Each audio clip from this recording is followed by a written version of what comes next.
Order, please. Before we begin the daily routine, the subject for this evening's late debate was submitted by the Honourable Member for Kings North. Be resolved, the government's plan for tax relief meets criteria for social fairness and economic effectiveness will be debated this evening at 6 p.m.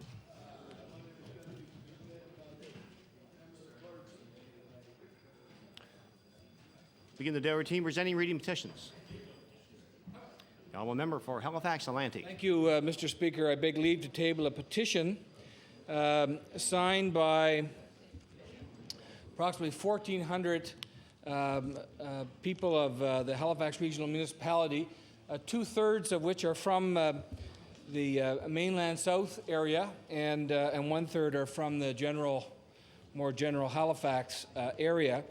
This is a petition, people speaking in opposition to a proposed development out in the Colpit Lake area of mainland south of Halifax Atlantic.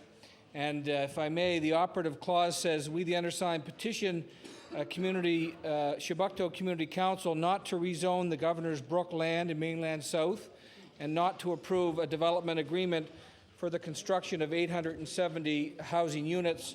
Also included in this petition, Mr. Speaker, are some of the reasons why we're asking the Minister of Environment to step in and ensure that before any development goes forward, that there's a proper environmental assessment done.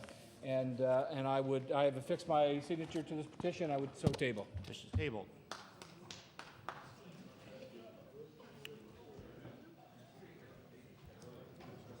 Well, the Honourable Member, the Honourable Minister of Agriculture. Thank you, Mr. Speaker. Mr. Speaker, I beg leave to table a petition on behalf of the residents of Conway and Weymouth. The operative clause says, we, the undersigned citizens of Highway 101 in Digby County, between the villages of Conway and Weymouth, hereby remind the government departments concerned with their commitment to make this portion of the Highway 101 into a limited access road. There are 350 names on this, and I have fixed my name. Petition is tabled.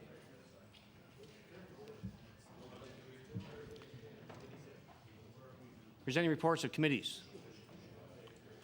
The Honourable Member for Halifax Bedford Basin. Mr. Speaker, as Chair of the Committee on Community Services, I beg leave to table the annual report of the Standing Committee on Community Services. Order is tabled. Table reports, regulations, and other papers. Statements by ministers. Government notice of motion. The Honourable Minister of Finance. Speaker, I hereby give notice in a future day I shall move the adoption of the following resolution. Whereas the Metro United Way invests donations in a network of programs and services to support children and their families, help people get back on their feet, reduce violence, and build stronger volunteer organizations. And whereas the 2002 Provincial Government United Way campaign exceeded its goal and raised $311,000 to build a better community in the Halifax Regional Municipality.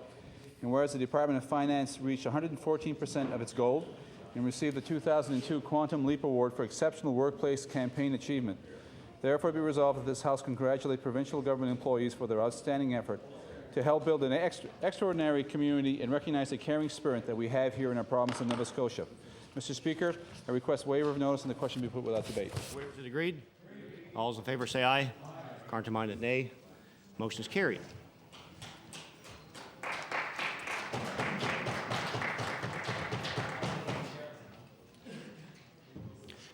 Just before we move on to the next order of business, I'd like to bring to the attention of the members of the House two special guests who are in the Speaker's Gallery today. David and Barb Murray of Rodney, Cumberland County here today. They're the mother and father of Stephanie Murray, who is a page on the floor of the House here. As well, Barb is the daughter of the late Raymond Smith, who would have been an MLA for the area of Spring Hill in 1973. I'm sure he's well remembered by many. Heard him spoke about it on several occasions. I'd like for Barb and Dave to arise and receive the warm welcome in the House, please.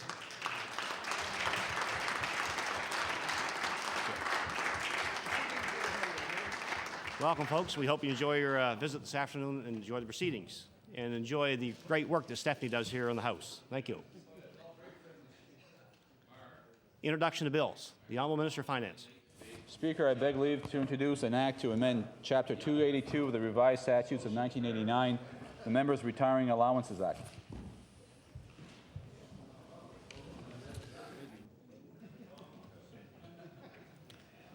The Honourable Minister of Finance begs leave to introduce a bill entitled An Act to Amend Chapter 282 of the Revised Statutes 1989, the Members Retiring Allowance Act. Give these copies to the other parties. Bill 43, entitled An Act to Amend Chapter 282 of the Revised Statutes 1989, the Members Retiring Allowances Act. Order this bill be read a second time at a future date. The Honourable Minister of Health on introduction. Thank you very much, Mr. Speaker. Mr. Speaker, if I could draw the House's attention to some special guests in the West Gallery. They're from a school in my riding. They're 18 grade 8 students from Armbray Academy. They're here with their leader, Jonathan Fowler, and among the special guests happens to be my niece, Ellen. So I wonder if they could rise and receive the welcome of the House.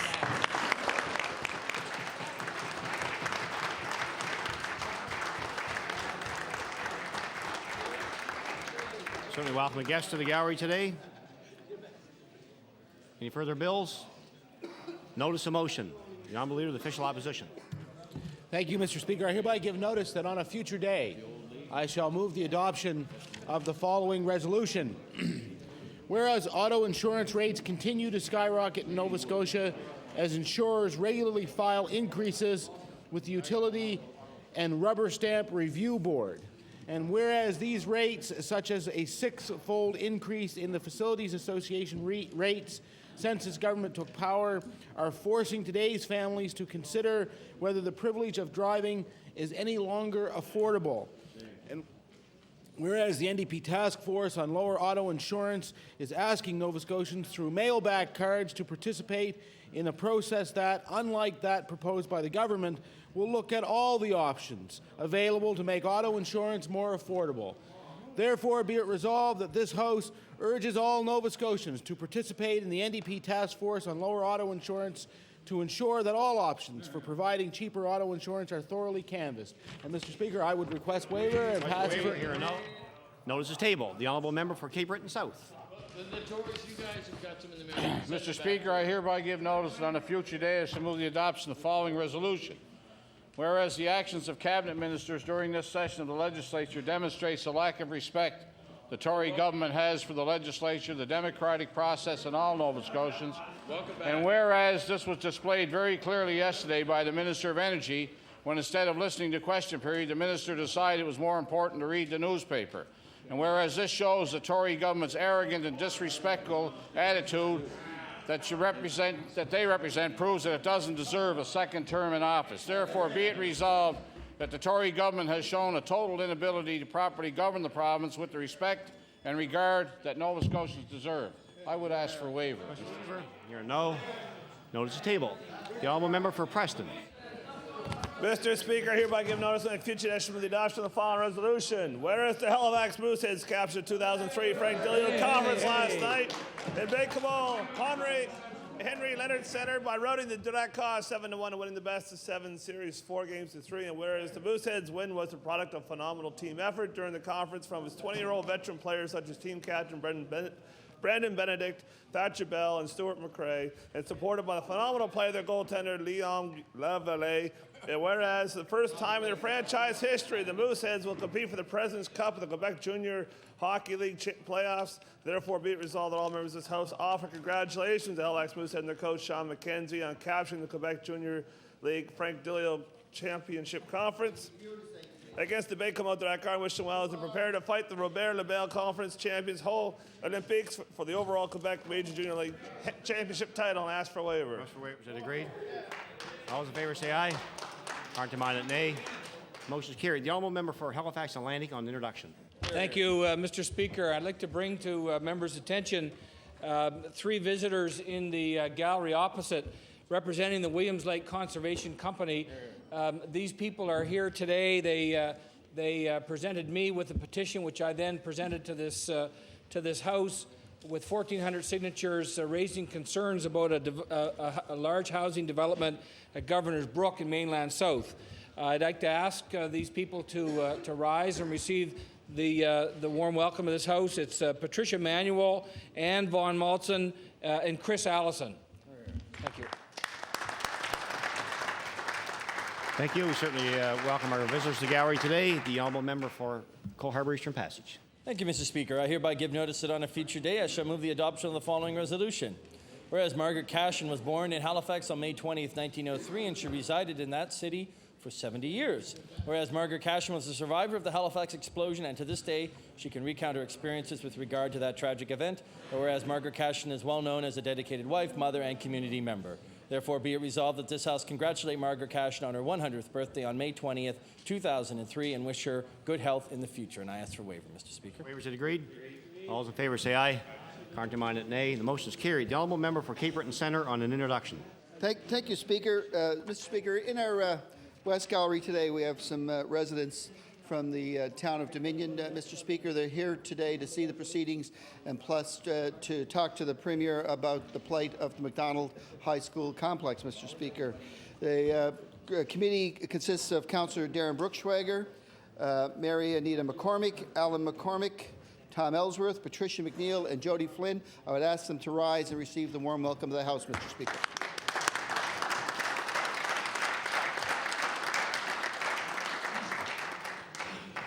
Welcome our guests to the gallery today and hope to enjoy the proceedings. The honourable member for Cape Breton Nova. Mr. Speaker, I too would like to welcome the visitors from Dominion. It's not in my riding, it's in the honourable member for Cape Breton Centre's riding, but I have a lot of friends in Dominion, Mr. Speaker, and I hope to keep them. Now,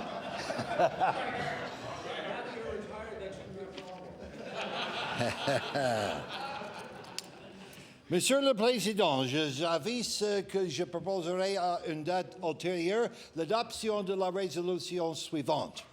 Attendu que le médecin du comté Pictou s'avance comme le bon docteur du paysage, et attendu que le devise du bon docteur c'est acheter maintenant, payer un long temps dans le futur.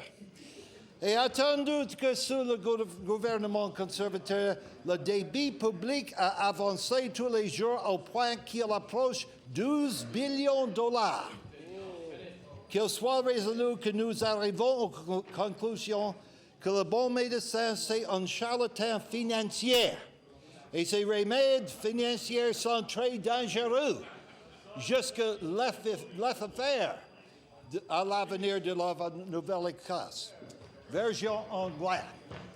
Whereas the Pictou County doctor has presented himself as a good country doctor, and whereas his motto is to buy now and pay a long ways off in the future, and whereas under the Tories the public debt has grown to approaching $12 billion. It grew, $12 billion. Resolved that we conclude that the good doctor is a financial charlatan and that his financial remedies are dangerous, even lethal, on the future of Nova Scotia. And that's nothing to do with Charlottetown. That's a good place. Notice table. Now member Pictou East. Thank you, Mr. Speaker. I hereby give notice that on a future day I shall move the adoption of the following resolution. Whereas the member for Halifax Fairview has repeatedly claimed that Nova Scotia's economy lags behind the rest of Canada, and whereas the wannabe NDP leader recites this gloom and doom forecast despite overwhelming evidence to the contrary, and whereas on Monday, Statistics Canada reported that Nova Scotia's GDP growth in 2002 was higher than the national average for the second straight year. Therefore, be it resolved that members of this House recognize the member for Halifax Fairview for never letting the facts get in the way of promoting his leadership aspirations, and I seek waiver of notice. Waivers are agreed. Here or no. Notice is tabled. Down member Timberley Prospect.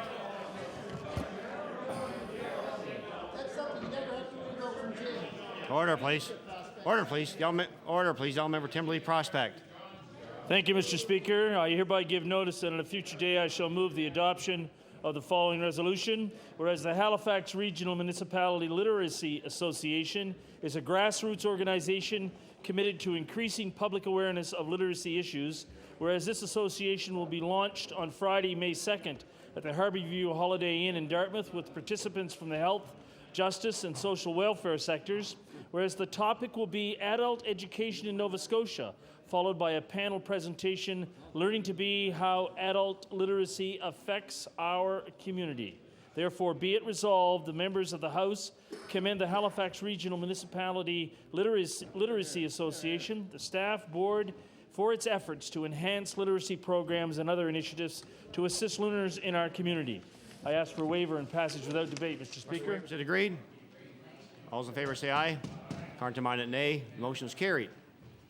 The honourable member for Richmond. Thank you, Mr. Speaker. Mr. Speaker, I hereby give notice on a future day I shall move the adoption of the following resolution. Whereas Premier John Ham is undermining democracy and disrespecting Nova Scotians by continually referring questions in the legislature to his cabinet ministers. Whereas since the spring session of the legislature, the Premier has referred over 70 questions to his cabinet ministers. And whereas the Premier fails to answer questions that speak to his questionable leadership because there is an election right around the corner. Therefore, be it resolved that the Premier has been in office for almost 4 years and still refuses to take responsibility for the actions and decisions of the government he leads. Notice is tabled. The honourable member for Annapolis. Thank you, Mr. Speaker. Mr. Speaker, I hereby give notice, and on a future day I shall move the adoption of the following resolution. Whereas at the Veterans Unit at Soldiers Memorial Hospital in Middleton, a Veterans Council has been established to meet monthly and discuss matters of importance and concern to the veterans living on the unit. And whereas Charles Boots Boutlier has taken the position of President of the Veterans Council, and whereas Boots has a wealth of military experience as a veteran of both World War II and the Korean War, having served in both Army and Navy. He has worked as a jeweler, a denturist, a musician, mason, and an active Shriner. Therefore, be resolved that all members of this House commend Charles Boots Boutlier for the heart and commitment he has shown in all his life's endeavors, and wish him well in his new role, serving his fellow veterans at the Veterans Unit at Soldiers Memorial Hospital. Mr. Speaker, I request waiver of notice. Request for waiver, is it agreed? All those in favor say aye. Counterminded nay. Motion is carried. The honourable member for Cole Harbour Eastern Passage. Thank you, Mr. Speaker. I hereby give notice that on a future day I shall move the adoption of the following resolution. Whereas noted limnologist Shalom Mandeville has dedicated much of his life to restoring the many polluted lakes in the Metro Halifax area. Whereas Mr. Mandeville's recent report indicates that more and more development around urban lakes such as Morris Lake or Bissett Lake will only worsen the growing pollution problem unless controls of storm drainage are implemented. Whereas the province has adopted a new storm drainage policy to stop much of the abuse of the past, but restoration of Metro's lakes will require at least $20 million of government investment. Therefore, be it resolved that this government thanks limnologist Shalom Mandeville for his study of Metro Lakes and commits to investing in their restoration. And I ask for waiver, Mr. Speaker. Request for waiver, is it agreed? Here or no? Notice is tabled. The honourable member for Kings North. Mr. Speaker, I hereby give notice that on a future day I shall move the adoption of the following resolution. Whereas 89-year-old Kings County resident Elsie Lane defies any stereotypes people may have had about senior citizens with her boundless energy and enthusiasm. And whereas Ms. Lane has volunteered at the Kings County Museum since moving to the area 10 years ago, and when not at the museum, you can find her volunteering at the Valley Regional Hospital. And whereas museum staff note that she's one of the most pleasant and hard-working volunteers any organization could ask for. Therefore, be it resolved that members of this House join me in expressing our admiration to Elsie Lane for her tireless dedication and service to our community. Mr. Speaker, I request waiver. Request for waiver, is it agreed? All those in favour say aye. Counterminded nay. Motion is carried. The honourable member for Yarmouth. Mr. Speaker, I hereby give notice that on a future day I shall move the adoption of the following resolution. Whereas on Monday night, the member for Richmond criticised our government's commitment to a new correctional centre in Yarmouth. And whereas the people of Yarmouth County very much welcome the significant economic benefits of this much-needed new facility, and whereas the Danny Graham Liberals continue to oppose important capital investments for the people of this province, therefore be it resolved that all members of this legislature recognize, especially the Liberal caucus, the importance of introductions to Yarmouth and other areas of Nova Scotia of improved infrastructure, especially in vital services such as correctional systems. Mr. Speaker, I request waiver. Order, please. Was there a request for waiver? Yes, sir. Request for waiver, is it agreed? Here or no? Notice is tabled. The honourable member for Richmond. Mr. Speaker, on a point of order, it's very rare we actually get the member from Yarmouth to stand on his feet and speak. But when he stands in here and intentionally misleads this House, then obviously, Mr. Speaker, there needs to be some action taken. Order, please.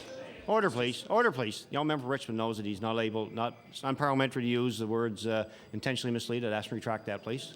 Well, I'll retract that, and I guess, Mr. Speaker, I would ask you as to how to define when a member clearly takes facts and twists them and provides information that's clearly not correct.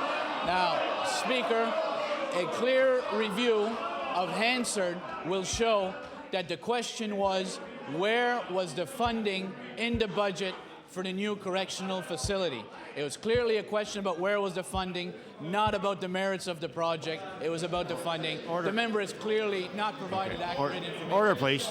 Order, please. Order, please. On the point of order. Far be it, I would hope, for any member in this House to distort the facts. It's not a point of order. It's a disagreement of facts between two members. The Honourable Minister of Energy. On a point of order, just on the honourable member's intervention, I believe the honourable member knows full well the definition he finds because he employs it every day. Any further resolutions? Any further resolutions?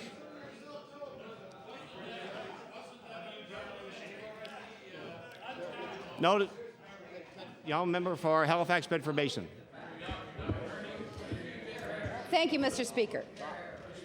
Mr. Speaker, I hereby give notice that on a future day I shall move the adoption of the following resolution. Whereas the Halifax Hawks hockey team has captured both the Nova Scotia Atom A AAA Championships and the Tournament of Champions title. And whereas the team is made up of outstanding young hockey players William Legay, Brennan Saunier, Spencer Cameron, Andrew Graham, Christopher Bluteau, Matthew McGuinness, Ben Richardson, Joey Silbert, Ian Sabb, Keith Oland, Kevin Lee, Jillian Saunier, Alex Zafiris, Matthew Smith, Tyler Newton, Chris Regies, and Michael Clark. And whereas the coaching team of Kevin Sabb, Kevin Cameron, Dave Bluteau, and Darren Saunier are to be commended for their dedication and leadership. Therefore, be it resolved that the members of this House join me in congratulating the Halifax Hawks and their coaches on their championship achievements. Mr. Speaker, I seek waiver. Waiver is agreed. All those in favour say aye. Contrary-minded, nay. Motion is carried. The Honourable Minister of Finance. Speaker, I hereby give notice on a future day I shall move the adoption of the following resolution. Whereas last week Hubert Puchet of Tuscott, owner of Tuscott Sales and Services, celebrated 44 years in business. And whereas Mr. Puchet, having started with a small body shop, has grown his business to a full-service automotive center, employing nearly 70 people where quality service is their top priority. And whereas Mr. Puchet and Tuscott Sales and Service have become excellent corporate citizens, giving of their time and resources to support many worthwhile causes in the municipality of Argyll, therefore be resolved that this House congratulate Mr. Puchet for his many successful years in business and thank him and his staff for their unwavering support of so many community organizations. And Mr. Speaker, I request waiver of motion. Agreed. Question waivers is agreed. All those in favour say aye. Contrary-minded, nay. Motion is carried. The Honourable Member for Pictou East. Thank you, Mr. Speaker. I hereby give notice that on a future day I shall move the adoption of the following resolution. Whereas Branch 35 of the Royal Canadian Legion in Westville recently made a donation to the first Westville Police Ventures and Rovers, and whereas the contribution was to go towards upgrades for the Ventures and Rovers uniforms, and whereas the sizable donation of $1,000 was used to purchase new jackets and hats, therefore be it resolved that all members of this House thank Branch 35, the Royal Canadian Legion in Westville, for contributing to the first Westville Police Ventures and Rovers and assisting them in the upgrades of their uniforms, and express also our thanks for all the many community efforts of our Legion members. Mr. Speaker, I ask for waiver of notice. Question waivers is agreed. All those in favour say aye. Contrary-minded, nay. Motion is carried. The Honourable Minister of Justice. Speaker, I hereby give notice that on a future day I shall move the adoption of the following resolution. Whereas the Truro Curves for Women Bearcats captured the gold medal in the midget female division of the 2003 Sedman Minor Hockey Tournament. Hear, hear. Whereas the Truro Curves for Women Bearcats cruised to a 6-0 record and won the championship game convincingly. Just like you. And whereas the Truro Curves for Women Bearcats are an excellent example of the continuing increase in the quality and popularity of women's hockey, therefore be resolved that all members congratulate the Truro Curves for Women Bearcats, players, coaches, and support staff on winning the gold medal at the 2003 Sedma Hockey Tournament and wish them continued success in the future. Mr. Speaker, I request waiver of notice. Waivers is agreed.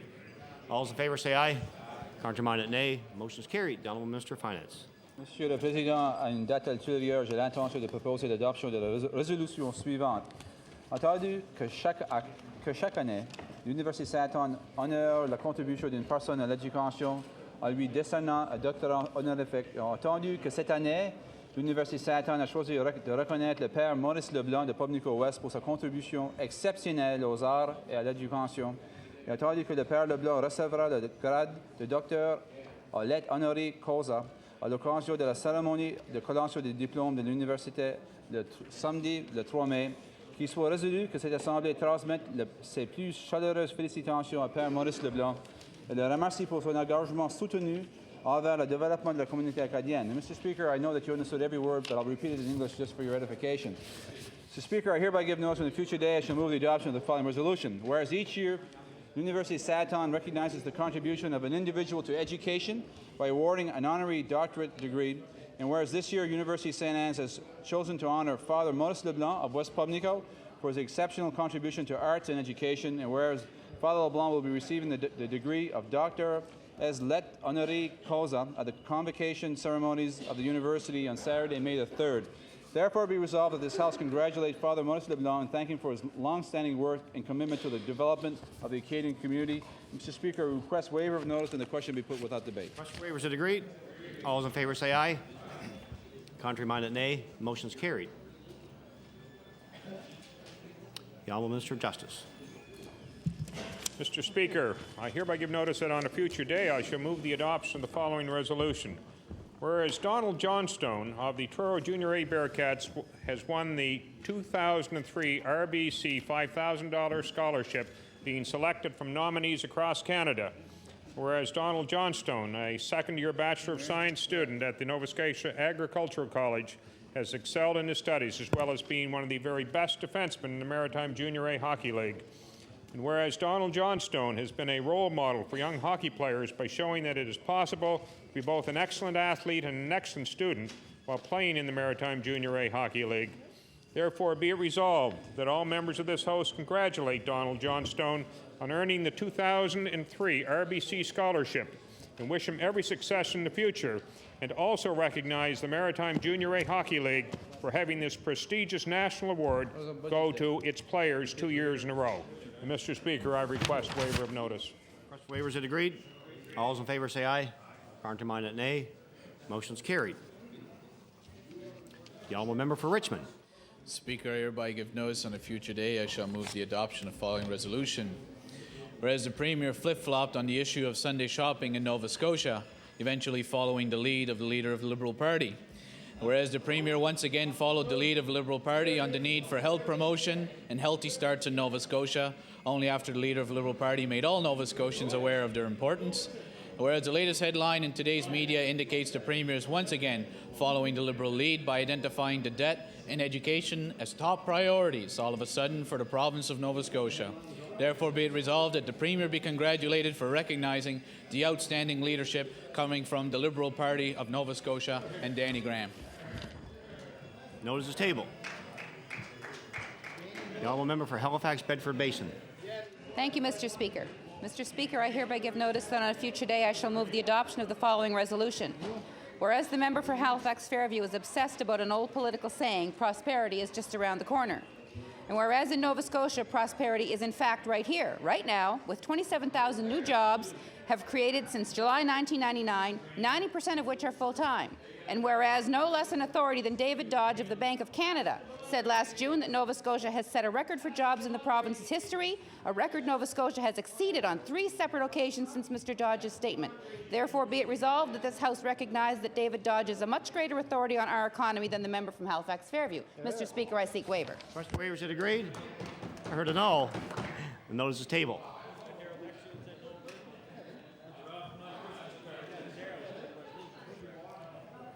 Order, please.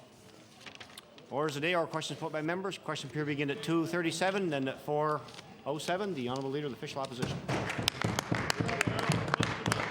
Well, thank you very much, Mr. Speaker. Mr. Speaker, I'm going to begin this afternoon by tabling a chart showing the use of the Facilities Association. Now, you may know the Facility Association is the insurer of last resort, anyone who is left out in the cold by private insurance companies.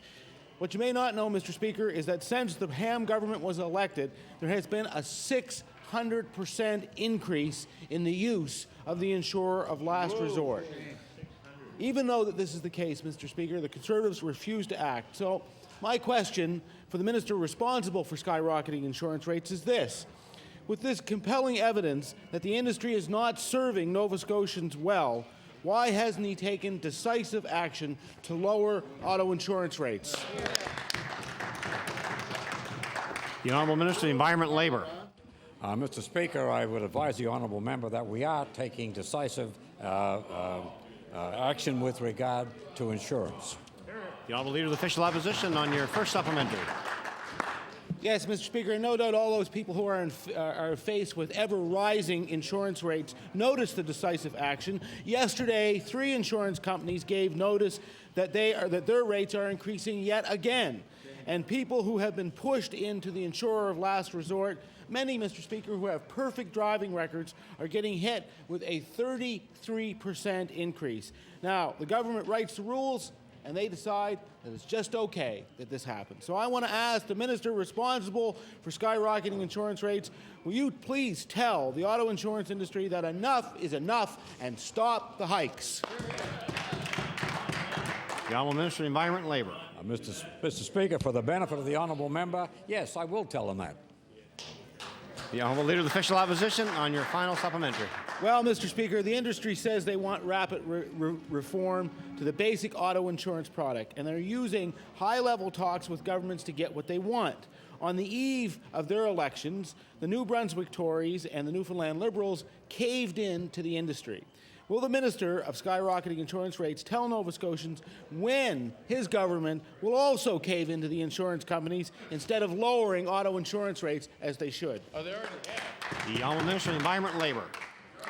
Mr. Speaker, I'm absolutely delighted that the New Democratic Party, after seeing the futility of their exercise of going around with 3 of their caucus, talking to people around the province, have finally come across to our direction, which is to go out and ask the public. And they've sent out, I believe it's 5,000 or 6,000 postcards whatever the number is, to elicit from the public their views on insurance. And that's exactly what we're doing, and I welcome that, Mr. Speaker. I would hope that the leader of the New Democratic Party would ask the people who are receiving these cards to forward them to Mr. George Jordan, and I'll give him your address. The Honourable Member for Richmond. Well, Mr. Speaker, it's certainly not hard to tell that there's an election looming in the air when the Premier of this province is now saying that he will campaign on debt reduction and education. Mr. Speaker, Nova Scotians will not be fooled by the Premier's sudden interest in these subjects. Mr. Speaker, unless something drastic happens, if this government continues down the same path it has been on for 4 years, the debt will continue to grow until 2013, according to officials from the Finance Department. Mr. Speaker, information from the budget of 1999 and the budget of 2003 clearly indicates that this government is taking in $1 billion more today and yearly from here forward than it estimated in 1999. So imagine, Mr. Speaker, that's $1 billion more per year in revenue, and yet the Premier presents a budget that is still adding $118 million to the debt. My question to the Premier is, given that the Premier has had 4 years and an extra $1 billion, doesn't the Premier think it's time now that he had a debt reduction strategy in place? The Honourable the Premier. Thank you very much, Mr. Speaker. I totally agree with the member opposite that it is time for government to have a debt management strategy, something that we promised to deliver during the time of our first mandate. And I will take the member's advice, and he will see that debt management strategy very soon. The Honourable Member for Richmond on your first supplementary. Well, Mr. Speaker, 4 years that this government has had to put in place a debt reduction strategy. What did we find out this morning from the Deputy Minister? It was requested from him 3 weeks ago. 3 weeks ago is when they were asked to put together a plan to present to Cabinet on debt reduction. Mr. Speaker, remember that it's been 4 years now, $1 billion in additional revenue, and yet still no debt reduction plan. The Premier says, wait till the election. My question is will the Premier table in this House any communications which have taken place between either himself or the Minister of Finance indicating to the Deputy Minister and senior officials in Finance to prepare this last-minute debt reduction strategy? The Honourable the Premier. Thank you very much, Mr. Speaker. And I know the member opposite, who had earlier in the House been suggesting a lot of misspoken words in the House would not knowingly misspeak himself. But yes, he would. What he indicated was said this morning is not what is said. But what I can say, Mr. Speaker, is what we committed to, because this government does keep its commitments. And I will remind the member opposite that if he turns to page 18 of the Blue Book, he will find the following words. Establish practical targets for reducing the provincial debt, which has increased by almost $3.6 billion during six years of Liberal government. And for those of you that don't understand the significance of putting $3.6 billion on the debt in 6 years, it's the most rapid escalation of debt in the entire history of the province. The honourable member for Richmond on your final supplementary.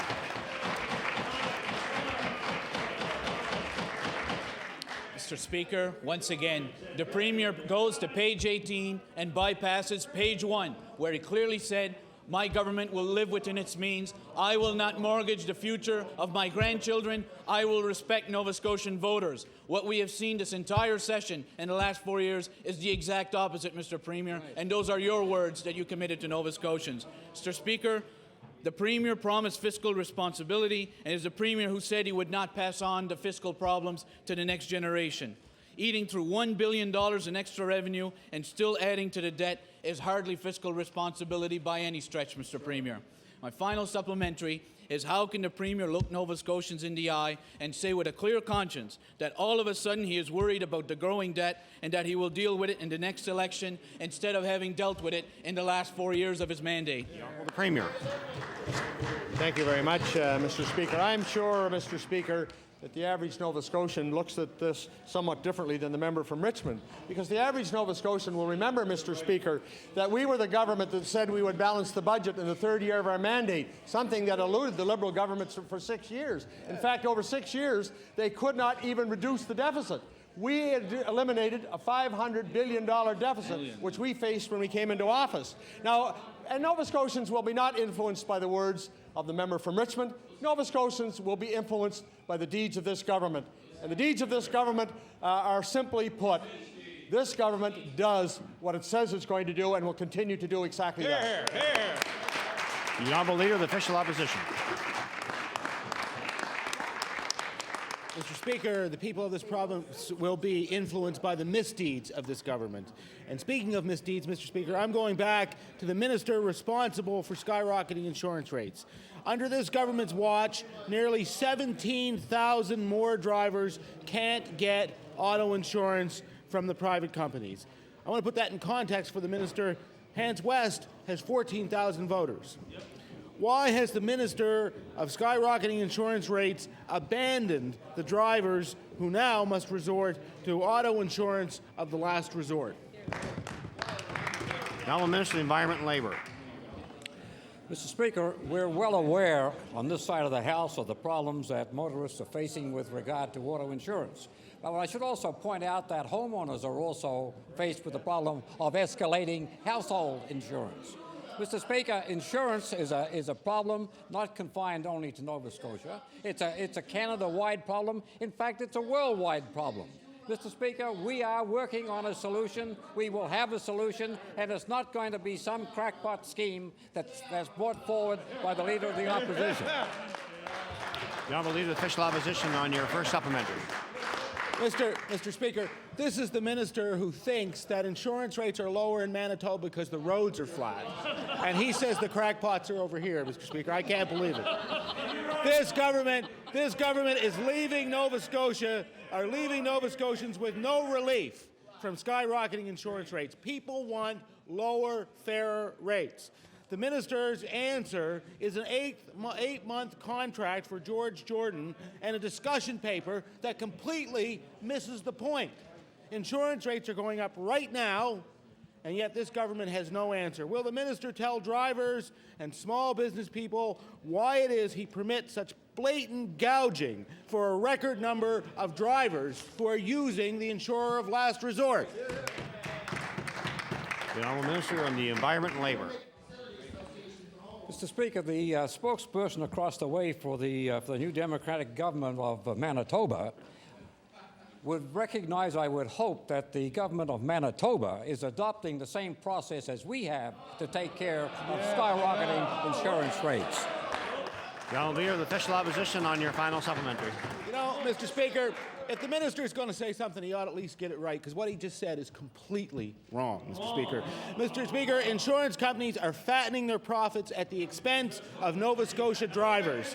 They set in Toronto, they crank up their own rates to press the government into cutting for benefits. They push Nova Scotians right out of the private insurance markets, and they hit those folks with higher rates too, Mr. Speaker. So my question is, how much longer does this government think that they can be the silent partner in this scheme to give Nova Scotia drivers the worst of both worlds, sky-high insurance rates and lower benefits?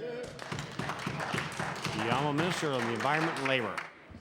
Mr. Speaker, I'd advise that the honourable member stay tuned, because you'll find out very shortly.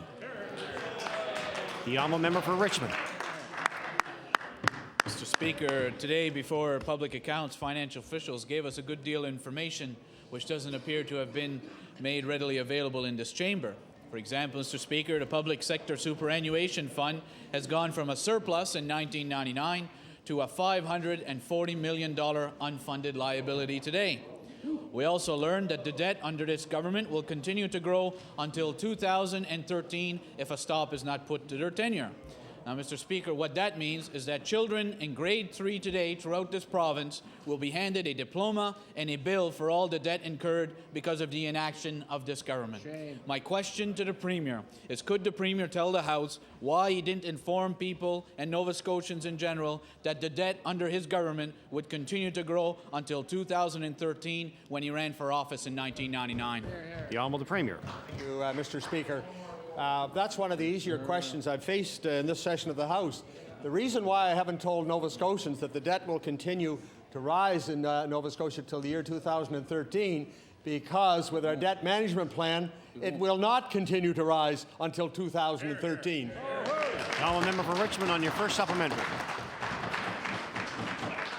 Well, Mr. Speaker, if you're wondering what kind of document this debt management plan is, when asked today, the Deputy Minister was asked to table that plan in front of the committee. What was his answer? We don't have one. They only asked for it 3 weeks ago, and it hasn't even been looked by Cabinet yet. Mr. Speaker, the bottom line is this is the Premier who said the debt would not grow. He said he would fix health care for $46 million.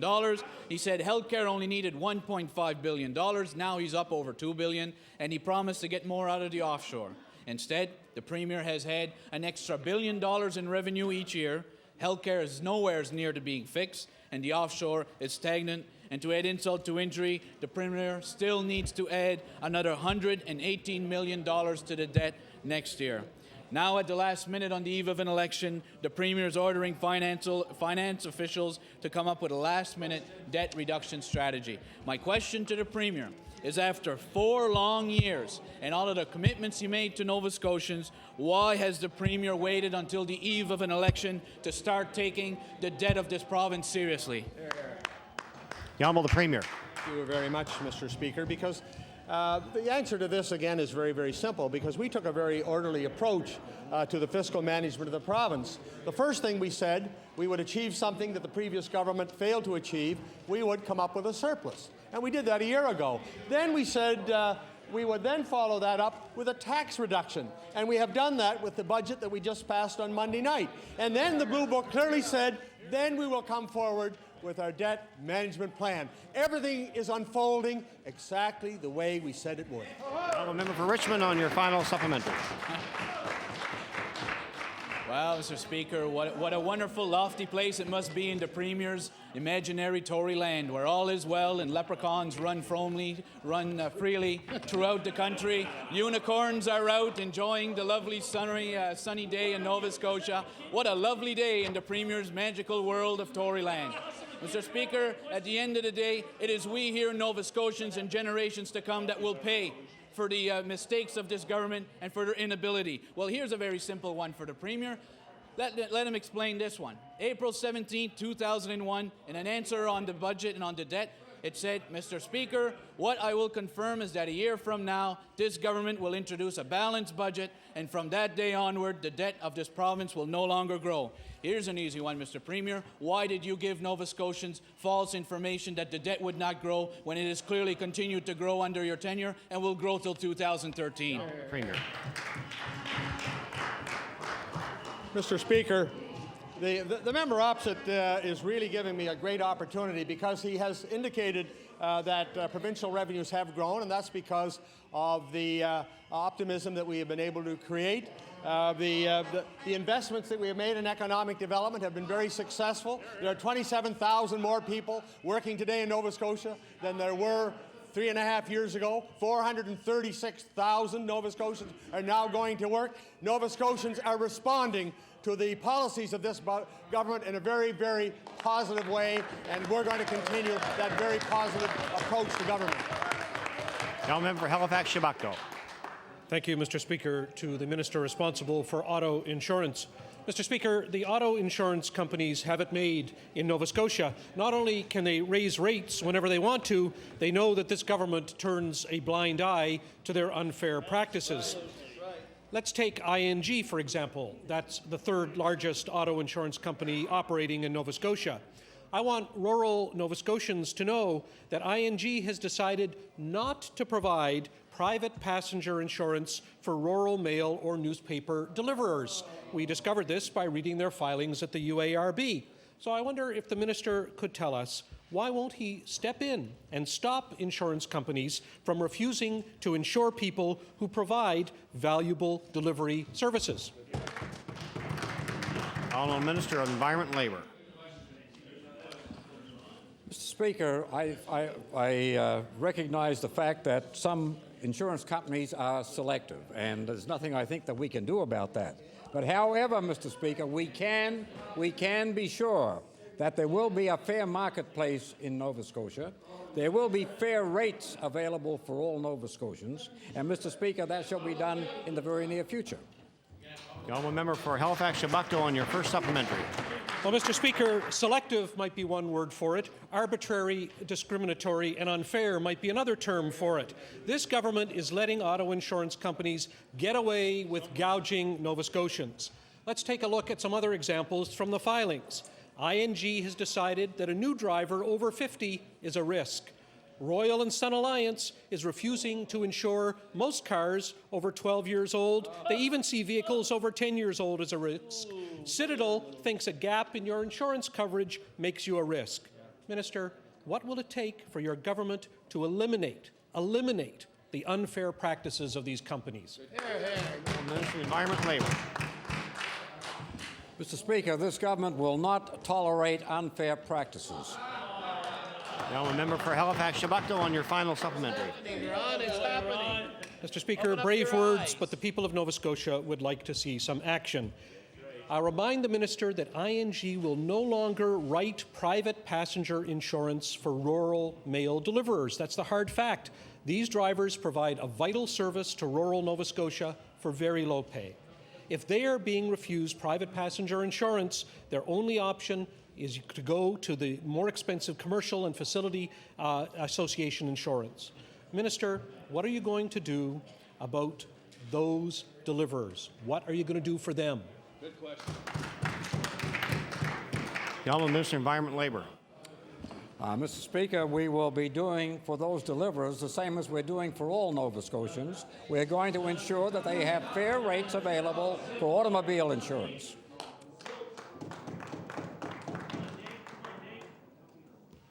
The Honourable Member Cape Breton Centre. Thank you, Mr. Speaker. Well, yesterday, Mr. Speaker, the minister responsible for skyrocketing insurance rates said he was beginning to wonder about the insurance prices, Mr. Speaker. Beginning to wonder. Mr. Speaker, Nova Scotians have been hammered by skyrocketing insurance for 2 years, and this guy's just starting to wonder about them. So, Mr. Speaker, Nova Scotians beginning to wonder if he can do the job, if you're up to it, Minister. He jokes about skyrocketing insurance, and he makes up answers about flat roads. I want to ask you a very simple question, Minister. Why do you make up answers that only show your lack of understanding for the auto insurance industry? Honourable Minister of Environment and Labour. Mr. Speaker, object to being called that guy. I'm not that guy. I'm the gentleman across the way who is looking after the insurance problems in this province, and I will continue to do so. Now, Member Cape Breton Centre on your first supplementary. Mr. Speaker, that honourable member, the only group he's looking after are the insurance companies. That minister, he said insurance rates are lower in Manitoba because the roads are flat. This minister who said yesterday he's now beginning to wonder about the cost of insurance. All of a sudden he's beginning to wonder. This minister who will allow insurance companies to jack up rates on the eve of the UARB decision. I want to ask you, Minister, when are you going to wake up and face the fact that the insurance industry is walking all over you and all over your government at the expense of auto consumers in this province? The Honourable Minister of Environment and Labour. Mr. Speaker, we still await the result of the deliberations of the UARB in their public consultation exercise of last year. We expect to have that report in the very near future, and following that, Mr. Speaker, I would suggest that we can then have a firm fix on exactly what the insurance companies are doing with regard to insurance rates. Now, Member Cape Breton Centre on your final supplementary. Mr. Speaker, this minister's right about one thing, that the fix is in. The fix is in for insurance companies. They've been raising their rates since URB had their hearings, and you're standing by while they lick their lips and count their money, Mr. Speaker. He doesn't even pretend to understand the issue. He does nothing when they raise their rates in face of the URB decisions, Mr. Speaker. The minister is the insurance industry's best friend, as this government is, Mr. Speaker. So my question to you, Minister, instead of making up answers that have no relation to the truth, can you at least respond to our questions and why that doesn't continue to expose his ignorance of the issue around rate hikes in this province? The Minister of Environment and Labour. Rate hikes in Nova Scotia are not unique to Canada.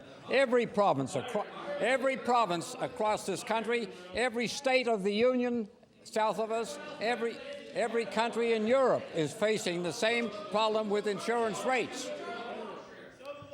The Honourable Member for Richmond. Thank you, Mr. Speaker. And Speaker, the Premier's own words on fiscal prudence are coming back to haunt him by today. Mr. Speaker, on March 21st, 2001, in a speech before the Pictou County Chamber of Commerce, the Premier said, quote, "The cost of paying the interest on our debt will soon be $1 billion per year. This is money we don't have to invest in schools, hospitals, roads, or in a better future for our children and grandchildren."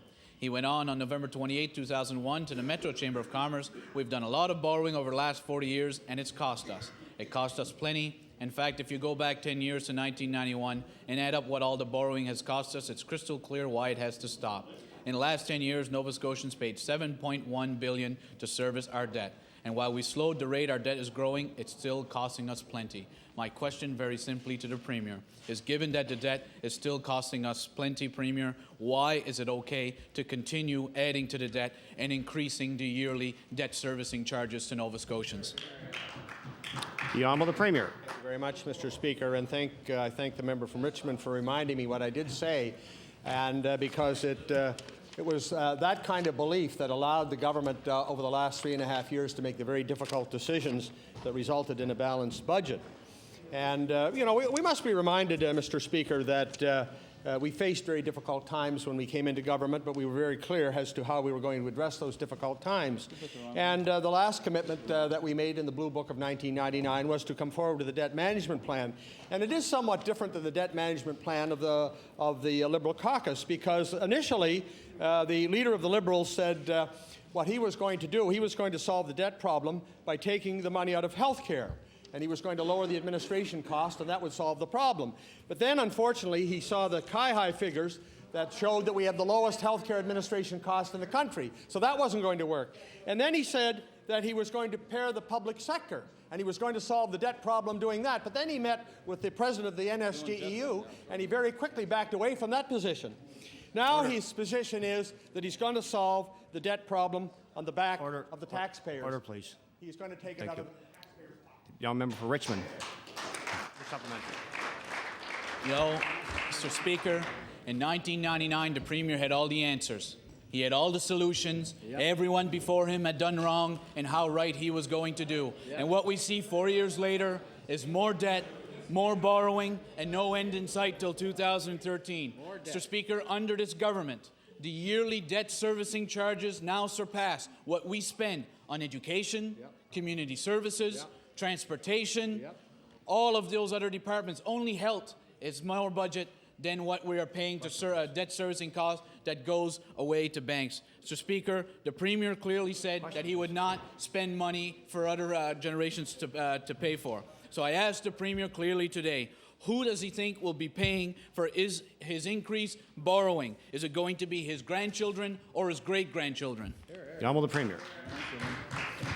Thank you very much, Mr. Speaker. How sad it is that the member opposite didn't ask himself that question when he had an opportunity to do something about it, and he didn't. Mr. Speaker, the opposition parties are critical of the government, but the government has been able to do something, certainly, that the previous government has not been able to do. It had not been able to slay the financial dragon that was destroying this province. We are well on the way to doing that. We're doing it the way we said it in 1999, and we'll continue to present to the people of Nova Scotia in our next election platform what the next step is. This is a very logical approach to all of this. And unlike the philosophy of the government or the Liberal caucus, it will not come out of the taxpayer's pocket. We will solve the debt problem with growth and prosperity and new and greater revenues. The Honourable Member for Richmond on your final supplementary. Well, Mr. Speaker, the growth we've seen today is more taxes, more user fees, increased costs on gasoline. That is how this government has tried to grow the economy. Mr. Speaker, it is not my picture that's on the Blue Book. It is the Premier's. And how sad it is after 4 years, he must continually go back and attack previous administrations to make up for his own failings as a Premier here in this province. Mr. Speaker, the borrowing must come to an end. We cannot allow our children and our grandchildren to be held responsible for this government's failings today. My question, very simply, billions of dollars continue to leave our province yearly. My question is, why won't the Premier, as he promised in 1999, simply stop spending beyond his means and leaving his fiscal problems to the next generation by finally starting to solve today's problems with today's solutions? Order, please. The questions and the answers are getting too long, and the members are going to start to lose some time if we don't shorten the questions and answers up. So I'd ask the members to please respect that. The Honourable Premier on the answer. Thank you very much, Mr. Speaker, and I will attempt to be brief. The member opposite allows me to remind members of the House that StatsCan just came out with the last figures for Nova Scotia. Last year, our growth was 3.8, higher than the national average of 3.1, and that's why we've had such an excellent improvement in the debt-to-GDP ratio. Now, the member opposite would have us discard growth and prosperity in favor of high taxes that would leave us uncompetitive and absolutely stifle growth. Now, Member Keebrit Centre. Thank you, Mr. Speaker. Mr. Speaker, my question is to the Premier also today. Mr. Speaker, in our gallery we have family and parents from the town of Dominion, Mr. Premier, and they have come to this legislature to finally get some respect from your government. We have repeatedly asked questions in this House concerning the Dominion complex, Mr. Premier, and you know, I say the parents group have been more than patient with both your minister and yourself, Mr. Speaker.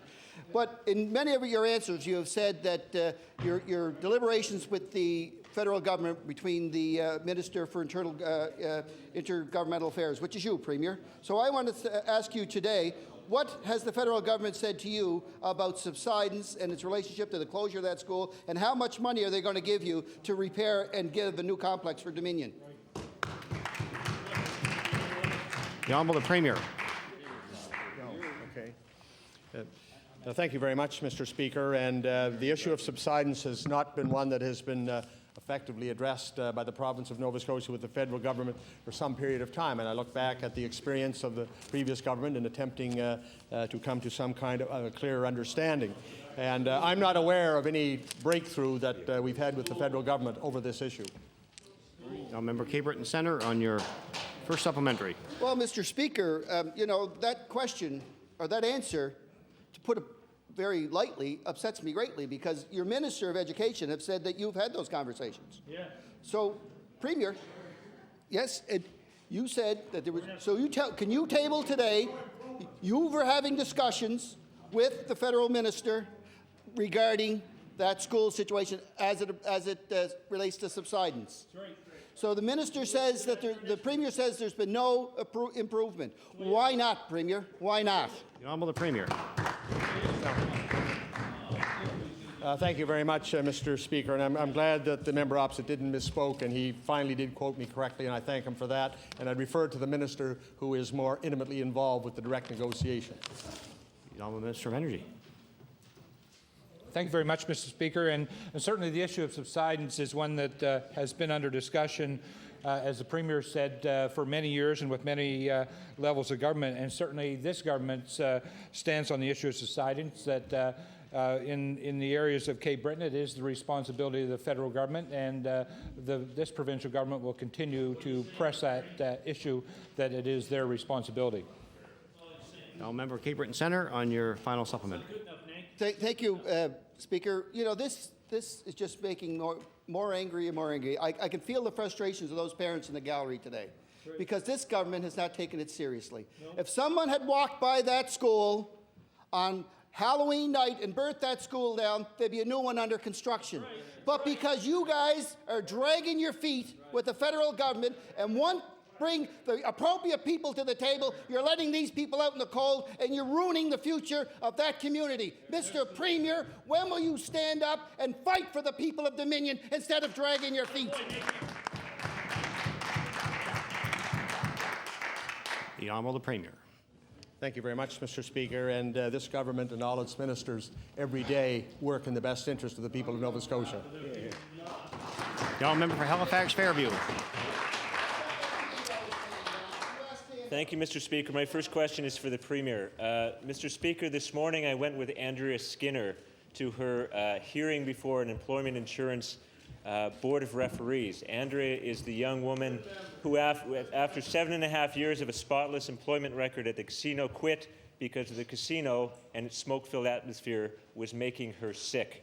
She went to the hearing this morning to find her employer there arguing against her claim, and she feels abandoned by her government, which is trying to give the casino a smoking exemption.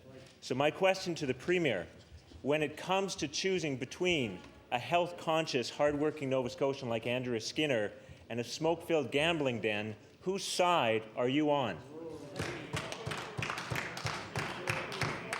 The Honourable the Premier. And this is an issue between a worker and the Workers' Compensation Board, and I would refer that to the minister responsible for the board. The Honourable Member for Halifax Fairview, on your first supplementary. Thank you, Mr. Speaker. My next question is to the Minister of Environment and Labour. Part of the problem that Andrea Skinner is having in making her case is that she doesn't have provincial rules and regulations to back her up. If we had an air quality regulation, her case would be open and shut. But the air quality regulation has been sitting on that minister's desk or in his top drawer from the time that this government came into office. So my question to the Minister of Environment and Labour: when will the minister get on the side of hardworking Nova Scotians like Andrea Skinner and adopt air quality regulations in the workplace? The Honourable Minister of Environment and Labour. Mr. Speaker, we have in this province the strongest strongest smoking regulations in the country. Mr. Speaker, the purpose of those regulations is to curtail or to stop young people under the age of 19 from smoking, and we're accomplishing that aim. Honourable Member for Halifax Fairview, and your final supplementary. My final question is for the minister responsible for the Gaming Corporation. The minister has been telling us about the province's obligations under this contract, the operating contract, and that's a debate for another day. But what the minister forgets to point out is that under this operating contract, the casino operator has an obligation to follow occupational health and safety laws in Nova Scotia. So my question to the minister responsible for the Gaming Corporation: when is that minister going to call the casino on the carpet and demand that they prove to the minister that they are following occupational health and safety laws in Nova Scotia? The Honourable the Premier. The Honourable Minister of Finance. Mr. Speaker, the member opposite is aware that the casino is regulated by the Nova Scotia Gaming Corporation. It was set up that way, Mr. Chairman, to set up an arm's length relationship between the casino and the previous government was a good example as to why it was set up that way. They didn't follow the rules, but this minister has. In regards of the casino and whether or not it's following health and occupants, health and safety regulations, Mr. Chairman, I'm not aware of any infractions that are there. The member opposite has any issues that he wants to bring up. I'm sure that if you forward it to the department, they'll take a look at it, but I'm not aware of any infractions which have occurred.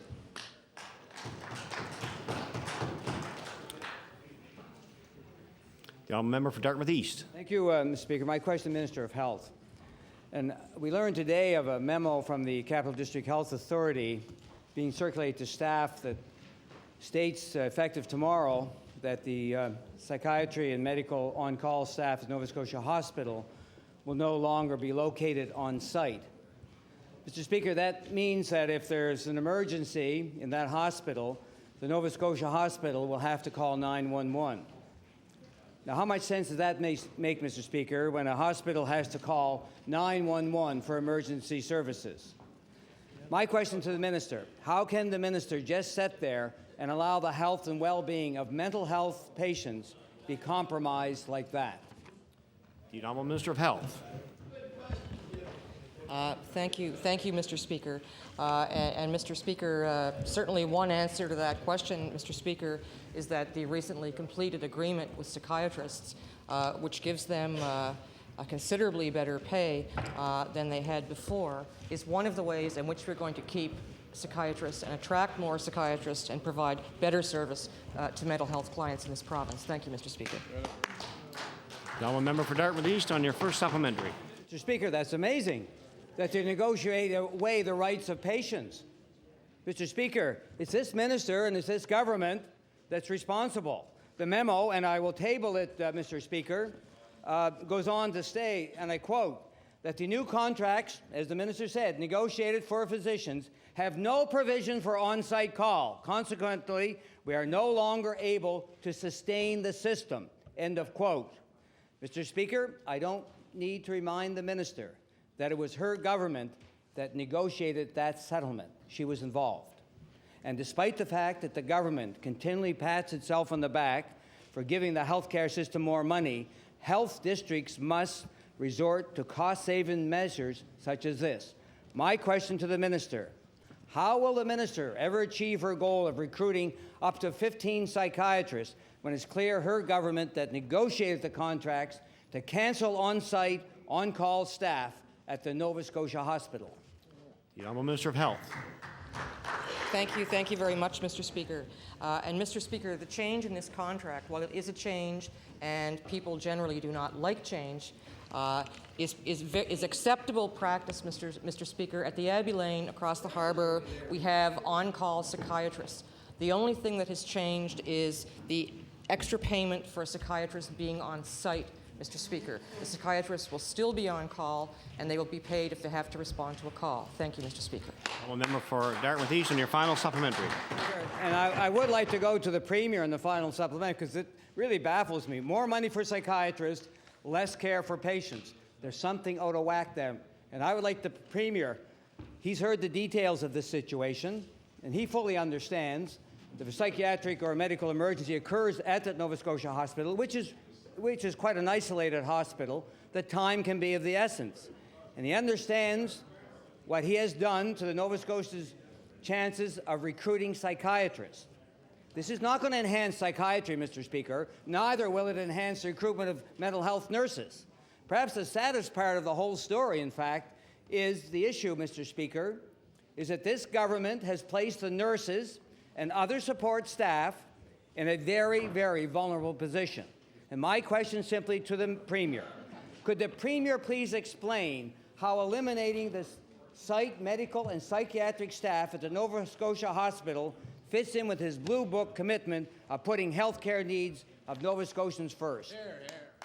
The Honourable Premier. Thank you, Mr. Speaker, and I refer that to the Minister of Health. The Honourable Minister of Health.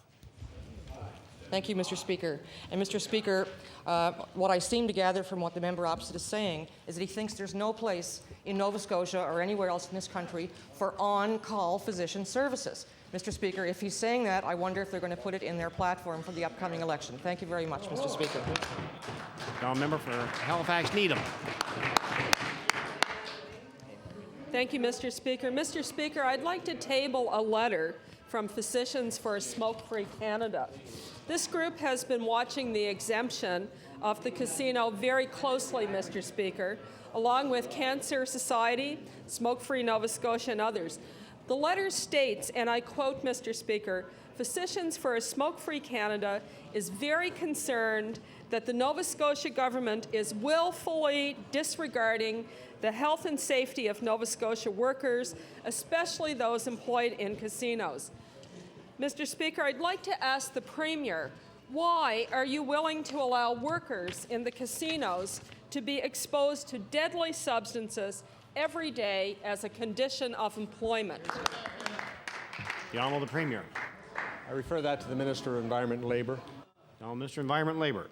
Yes, Mr. Speaker. To the best of my knowledge, we've had no concerns expressed with regard to infractions of the occupational health and safety regulations for this province. The Honourable member for Halifax Needham on your first supplementary. Thank you, Mr. Speaker. Well, Mr. Speaker, the letter goes on to say, and I quote, the Nova Scotia government is undertaking actions to ensure that smoking continues in the Halifax casino when their legal obligation is the opposite, to pursue protection of workers from secondhand smoke. Now, Mr. Speaker, even if the occupational health and safety laws aren't enough to convince this government of that obligation, the casino contract itself has a clause stating the casino must provide for the safety and security of patrons and staff.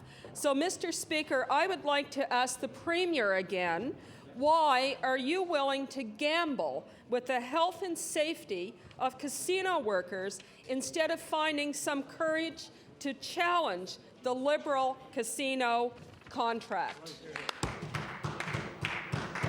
The Honourable the Premier. Thank you very much, Mr. Speaker, and I will refer that to the Minister responsible for the Gaming Corporation. Minister of Finance. Mr. Chairman, Mr. Speaker, the member opposite is very much aware that the proposed legislation that we're debating in regards to this is permissive. It allows the government to react if there is a challenge on the contract. We're trying to position the government to be responsible, to be able to deal with an issue within the 30-day time period that's within the contract. We've also stated that if that were to occur, that subsequent to that event, and this is a hypothetical situation, Mr. Chairman, that we would use a dispute resolution after. And if we were to win that, then obviously we would respect the bylaw. The methodology that we've outlined is reasonable. The member opposite may not agree, but I do believe that it's in the best interest of the province and the taxpayers if we proceed in this manner. Member Halifax Needham on your final supplement. Thank you, Mr. Speaker. Well, Mr. Speaker, the letter from Physicians for Smoke-Free Canada concludes with this warning, Mr. Speaker, and I quote, in light of clear knowledge of the dangers of secondhand smoke, politicians and civil servants run the risk of criminal charges for negligence if they fail to act to protect all workers from secondhand smoke. Now, Mr. Speaker, tobacco companies have gambled with people's lives, and they've lost. Health officials in charge of the blood supply in this country have gambled, and now they face criminal charges. I want to ask the Premier again, do you and your advisors really think you're so untouchable that you will never have to be held accountable for decisions that your government makes that will negatively impact the health and safety of Nova Scotia's workers? The Honourable the Premier. Mr. Speaker, the government will continue to make decisions that they feel overall are in the best interest of all Nova Scotians. The Honourable member for Glace Bay. Mr. Speaker, my question is for the Minister of Education. Mr. Speaker, to date, we've seen absolutely no leadership from this government as it relates to MacDonald High School in Dominion. Mr. Speaker, the residents have requested the minister go down and tour the site, but as yet, he hasn't had the courage to even show up. The minister is hiding on the issue, and Mr. Speaker, an issue that residents have been seeking a solution for, I may add, since last fall. My question to the minister is, the indecisiveness has gone on long enough. I want to know, the people of Dominion and surrounding areas want to know, and the people that have traveled a long distance here today want to know, what commitment is your government prepared to make to the people of Dominion regarding their school? Honourable Minister of Education. Thank you very much, Mr. Speaker. The facts are, Mr. Speaker, that I have in fact met with representatives from the community on 2 occasions while I in Antigonish and while I met with the school board on Cape Breton. We did indicate to the school board and to the community representatives that we would be taking great care to ensure that the students of Dominion received good, comfortable surroundings in which to receive their education, and I stand by that commitment, Mr. Speaker. Now, member for Glace Bay on your first supplementary. Thank you, Mr. Speaker. Again, my question is for the Minister of Education. Mr. Speaker, we know that schools are the heart and soul of our smaller communities, and Dominion is a perfect example of that, Mr. Speaker. The residents can't get any solution whatsoever from a leaderless government in this case. The Cape Breton Victoria Regional School Board, Mr. Speaker, has recommended a primary to grade 9 school, but it has yet to hear back from the minister. Now, I personally find that shocking that the minister hasn't even replied yet, Mr. Speaker. But again, my question, very simple to the minister, is your government going to grant the school board's recommendation, or is it going to continue to ignore this issue? The Honourable Minister of Education.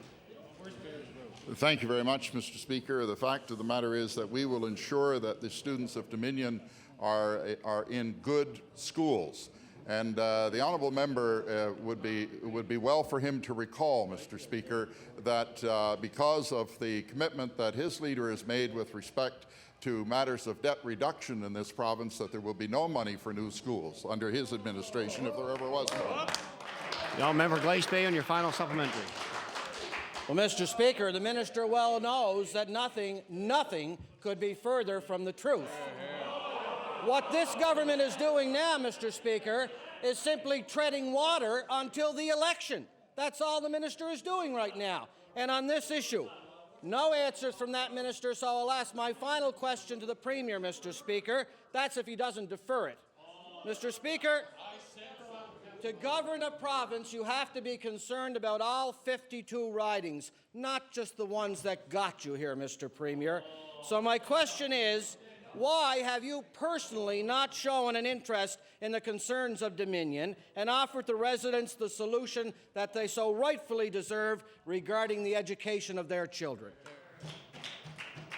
The Honourable the Premier. I refer that to the Minister of Education. Honourable Minister of Education. Thank you very much, Mr. Speaker. And as I indicated, we will indeed ensure that the education needs of the students of Dominion are looked after. Mr. Speaker, I also want to reference the statement by the honourable member that we build schools for more than just Tory ridings. Well, I have in front of me, Mr. Speaker, a list of schools that were announced since 1966 by that group when they were in government. And if you look at this list, 42 of them were ridings held by Liberals when those announcements were made, and the rest were dispersed around the rest of the province. And I'll table that list, Mr. Speaker.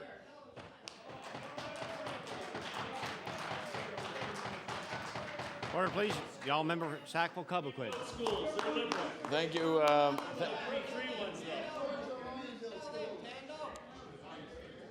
There's enough blame to go between the two of them, Mr. Speaker. Mr. Speaker, thank you very much, Mr. Speaker. I, through you, would like to direct a question to the Minister of Energy.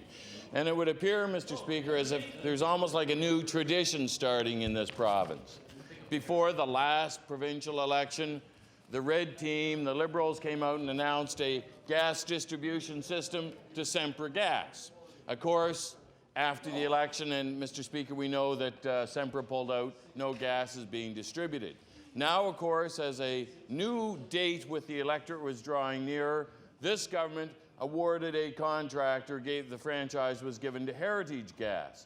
But again, Mr. Speaker, unfortunately, Heritage has yet to accept or to take up that franchise. And through you, Mr. Speaker, to the Energy Minister, I wonder if you could explain quite simply what's the problem. Now, Minister of Energy. Thank you, Mr. Speaker, and that's a very good question. I would just like to correct a couple facts in the preamble. The franchise was awarded by the URB. This government supported that franchise. But in regard to the franchise itself and when they are formally accepted, what needs to take place, and as Heritage Gas said all along, they have to conclude their business plan. They are currently working with their partners in their negotiation, and I understand that is nearing closure. Member Sackville-Cobequid, on your first supplementary. Thank you very much, Mr. Speaker. And of course, I had left out in my previous preamble that this government had actually approved the Sempra distribution plan as well. Mr. Speaker, people in New Brunswick are using our natural gas. People in New England are burning our natural gas and building power plants, Mr. Speaker. We're into a new construction season. If Nova Scotians hope in a reasonable period of time to have access to our natural gas, this minister has got to be proactive. You can't play Pontius Pilate and wash your hands of any responsibility. So my question to the minister, through you, if I may, Mr. Speaker, is ask the minister, has the government given Heritage a deadline, a time frame in which to conclude all of their necessary negotiations, get their business plans, so Nova Scotians can have access to their natural gas in their homes and in their businesses? Have you done that? Thank you very much, Mr. Speaker. And the honourable member is right. There are a limited number of consumers in New Brunswick. What he failed to mention, there is a large consumer of Nova Scotia natural gas producing power here in this province, so that natural gas is indeed being used to produce energy for Nova Scotians. And the two major principals involved with Heritage Gas are working very diligently. They're working hard to make sure the business plan is right so that we do have natural gas distribution in Nova Scotia, and it's done on business principles so that it's here to stay. Now, Member Sackville-Cobequid, on your final supplementary. Well, thank you very much, Mr. Speaker. And the minister said that we do have a large consumer of natural gas in the province. Yes, in fact, Emera does burn natural gas when they don't sell it to the states, so they can make more of a profit on selling that gas than burning the imported oil, Mr. Speaker, and creating the pollution here. In fact, Mr. Speaker, the ambitious plans, or the plans, projections in New Brunswick are much greater to be burning our natural gas than they are here within Nova Scotia. In fact, here they're only suggesting 4,000 homes within 10 years. But, Mr. Speaker, one of the things the minister did in his answer was washed his hands of any responsibilities because he didn't answer the last question. So, to make it simple for him, Mr. Speaker, I'll repeat it again. Could the minister tell Nova Scotians, have you given Heritage Gas a deadline within which to develop their business plans and to start deliver natural gas to Nova Scotians? Or is that to wait until after the next election? The Honourable Minister of Energy. Thank you very much. And unlike the member opposite and the NDP party, we negotiate in good faith with companies. We want it to be a long-standing agreement that supplies gas to Nova Scotia. And these are private businesses that make profit. The numbers he's suggesting in New Brunswick, the reason they're using natural gas is to make a profit, Mr. Speaker. Now, a member for Dartmouth East. Thank you. My question is to the Premier, and for some time now, Mr. Speaker, there have been individuals and the Health Charity Network who've been urging this government to implement a catastrophic drug program. Mrs. Bonnie Corning has stated that she pays $20,000 to $30,000 a year on a drug for her daughter who has Crohn's disease. When she wrote the Premier, she received a letter that stated there was nothing the Ham administration was willing to help her daughter. My question to the Premier, how can the Premier justify spending $68 million on his $155 check scheme when we have situations just like this all over Nova Scotia? The Honourable the Premier. Mr. Speaker, I refer that to the Minister of Health. The Honourable Minister of Health. Thank you, Mr. Speaker. And Mr. Speaker, the member opposite is quite right. There are many, many individuals in Nova Scotia who are unable to pay for the drugs they need. This is a problem that's been identified across the country, and it's one of the reasons that the provinces and the federal government are going to be participating in the development of a catastrophic drug plan for all Canadians that will try to avoid many of the situations that Canadians find themselves in. Thank you, Mr. Speaker. Now, Member for Dartmouth East on your first supplementary. Speaker, it's all about choices, and the decisions must be made now. And this government could have implemented a catastrophic drug program, but they chose not to. They didn't. They could negotiate with the RRSS workers so the most vulnerable citizens can return to their homes, and they aren't. They could have managed with the unprecedented revenues that they have received, but they didn't. Over $1 billion a year increased revenues, and they can't manage that. Instead, they chose to borrow more money and add to the debt. And with money, they chose to spend $68 million to buy the next election, Mr. Speaker. So my question to the Premier, how do you explain to people like Bonnie Corning and others like her that your re-election is more important than a program that would help them pay for life-saving drugs for children? The Honourable Premier. Thank you, Mr. Speaker. And the member opposite brings a very important issue before the House, and that is the issue of catastrophic drug cost. It is one of the initiatives that we did discuss with the federal government, and they did pay some attention on that particular issue, and there will be forthcoming a program to deal with catastrophic drug costs.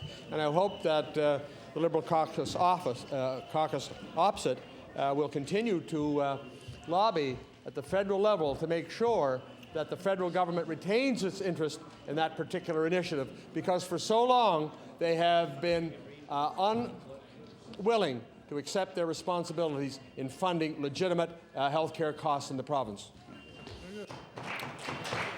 Now, Member for Dartmouth East on your final supplementary. Speaker, that is really quite a sad response. He knows that the federal government has opened the money chest to this government in a way that was never available to us. $1 billion extra in revenue coming into this province. So despite the fact this government indicated they were going to work on a catastrophic drug plan over 3 years ago, and here's a letter from the previous health minister I want to table. Over 3 years ago, they promised a catastrophic drug plan, that they were working on that. And we see nothing from this government, Mr. Speaker, except political opportunism. So my final question to the Premier, why are the people of Nova Scotia, particularly those who are struggling to pay for catastrophic drugs for their children, not an important part of your re-election? The Honourable the Premier. Thank you very much, Mr. Speaker. And this is a very serious subject, because while the member opposite brings one case to the attention of members of the House, there are many, many difficult situations around Nova Scotia because of the escalating costs of drugs. But the problem is, Mr. Speaker, the business of government is about solutions. And I don't hear solutions coming from across the floor. What I hear is, in the first half of question period, the members of the Liberal caucus condemning the government for not aggressively addressing the debt. Then they spend the second half of question period slamming the government for not spending more. Gee, now, member for Halifax-Shabukto. Thank you, Mr. Speaker. This question will go to the Minister of Environment. Mr. Speaker, residents in the mainland south area of Halifax and of Herring Cove and of Purcell's Cove are trying to block the Armoyan group of companies' proposed development for Governor's Brook. These residents are planning to take their case to the Utility and Review Board now that the Shabukto Community Council has approved the development. These residents, however, have very legitimate concerns about the environmental and social impacts of a possible 870-home development in their community. Minister, your department has been very quiet, all too quiet on this issue. I want to know, have you investigated the impact that this development would have on the community? Honourable Minister of Environment and Labour.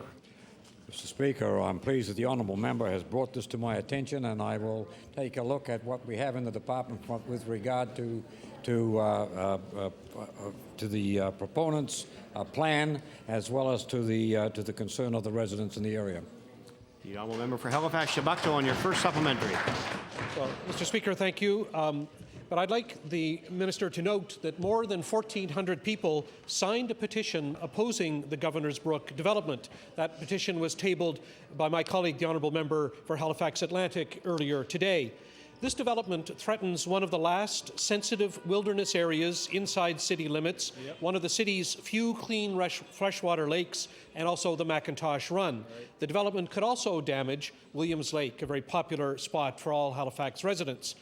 Major issues around the environmental impacts have not been adequately addressed. Untreated sewage, for example, could flow into Herring Cove up until 2007.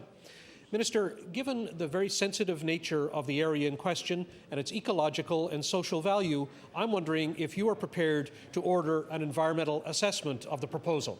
The Honourable Minister of Environment Labour. Mr. Speaker, the best I can do is to offer the honourable member the commitment to take a look at the particular petition and what is the prayer of that petition, and also, as I say, what concerns we have received from residents in that area apart from the petition. The Honourable Member for Halifax Shabukta on your final supplementary. Mr. Speaker, in fact, there's one additional thing that the Minister can do, and I'll tell him in just a moment. But I'd like him to note that this was a decision that was made by 3 people, the members of the Community Council. 3 people made that decision. But their decision has the potential to affect thousands. There's mounting opposition. There's a push to go before the Utility and Review Board because too many questions have not been adequately addressed.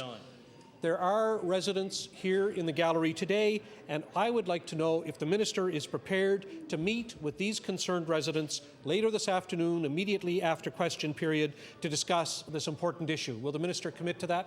The Minister of the Environment Labour. Absolutely. Now, Member Cape Breton Lakes. Mr. Speaker, my question is to the Premier.